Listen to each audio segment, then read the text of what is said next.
Yeah. Let's talk about trading. Oh. Yes. Just a small topic. Just a small. You mean trading card games? Sure. Yes, I've No, played, in I've played battle. Pokemons all the time. No, I mean, this was something that was really hard for me to understand, right? Because as we've spoken about before, I came from Gwent, where, I mean, you kind of trade, but you don't also, and certainly not in direct battle in the same way that you do in Runeterra or other mana-based games or combat-based games, however you want to put it. So I guess this concept is still a little confusing to me, although I get the general principle of it. I suppose my question would be, in as few words as possible, how would you define what trading is and like what makes a good trade versus a bad trade generally? Okay. Do you want some coffee with this? I've got my sparkling water, if that counts. Okay. Wow. Let's start with the basics. What is trade? Like when we say, oh, that's a good trade or that's a bad trade, what are we talking about? Trading is a concept in trading. Well, in card games, which outlines the process of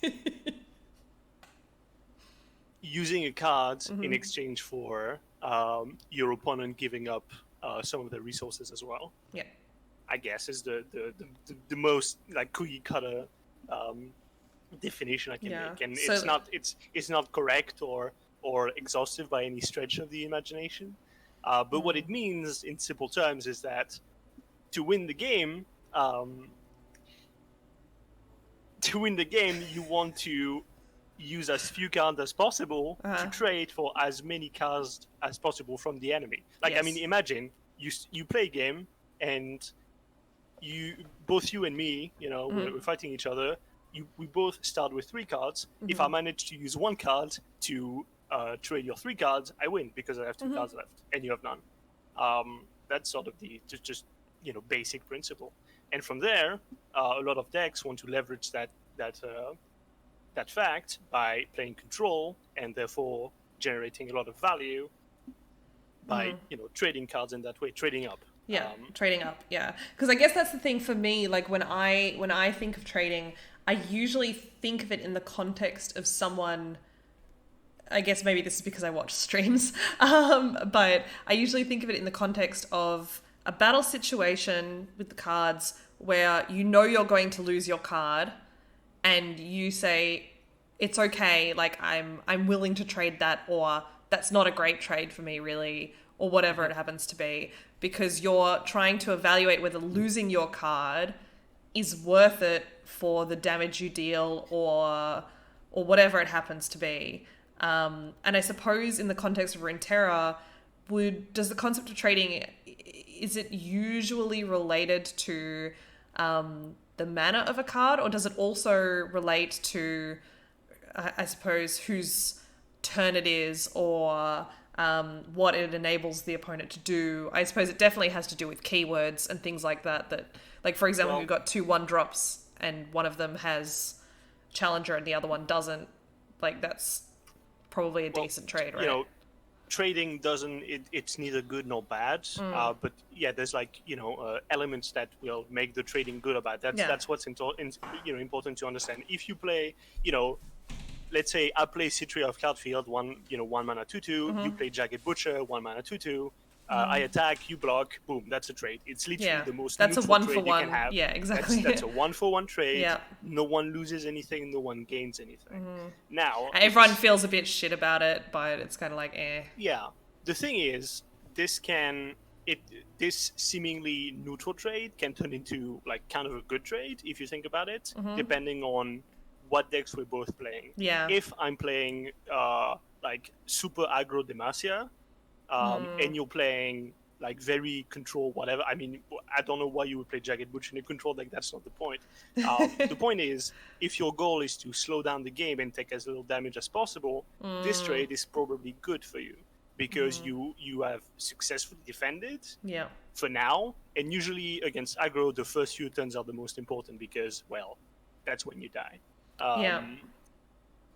So I think mounting a defense is what's most important in the early game against aggro decks. So yeah, so outside of that, what's most important to evaluate a good trade or bad trade is like, well, if you use a 1-mana card to entirely kill a 5-mana card, that's a good trade because you gain tempo. Yeah. And conversely, not good. Yeah. A bad trade. I guess is tempo a thing in Gwent? I guess not really.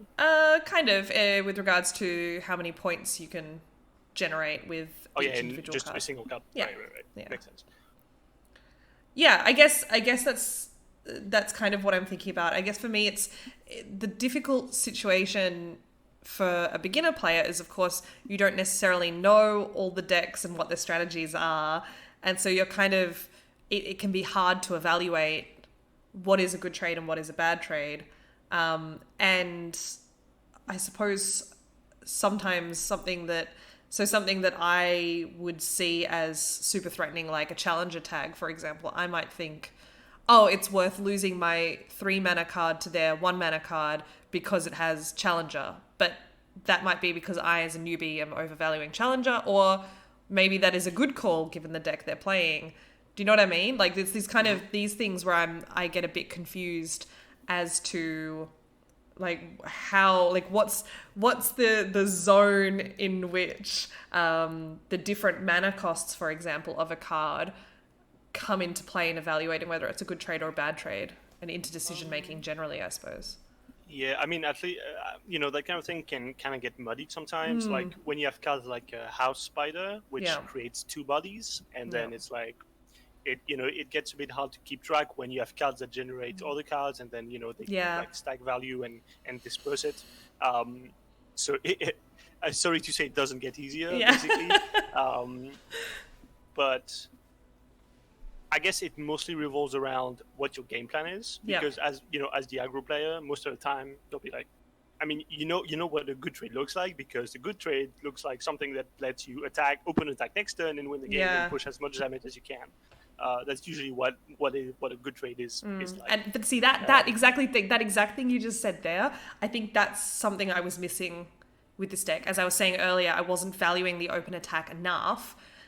But if I think about it in that sense, if I think about the trade not so much about like mana cost, or I suppose I have to think about the opponent's strategy, but as an aggro deck, maybe I've been overvaluing that to the extent where I've been sacrificing my own units because I've thought, I just want to block them, because I haven't been thinking about the trade in terms of my own strategy enough, and that is to have that open attack, to have that wide board, and be ready to just go for it when my turn rolls around. I mean, there's some decks that open attack doesn't matter too much. Like some decks, for example, if you're playing against Freljord, they're gonna have Avalanche, and you want to play around that because it's a slow spell. But some decks like Shadow Isles, or most of actually all the removal spells are going to be fast. Therefore, whether you're open attacking or not matters less in that regard, but it matters for them. If you don't open attack, they'll also play followers and stuff. So yeah, it's really matchup dependent, basically. But overall, as an aggro player, you want to basically, if you don't know, you want to favor being proactive, because not being proactive as an aggro player is going to get you killed. I think that's the thing. I think I've been a bit too defensive. And it's funny because I remember back when you first coached me, our very first coaching session, remember we were doing Karma Ezreal? And I had the opposite problem, which is that I had the feeling like I had to attack I felt like I had to attack every single turn. I was like, well, isn't it a waste of a turn if I don't attack? Like what's the point of like having a turn if I'm not doing something with it? Do you know what I mean? So it's kind of interesting that I guess this a typical journey for a new player of any game is that you get one thing in your mind and then you overcompensate maybe, and you go the other way, and it's part of just getting better, I suppose, is learning when to do what. And in hindsight, Karma Ezreal may not have been the best.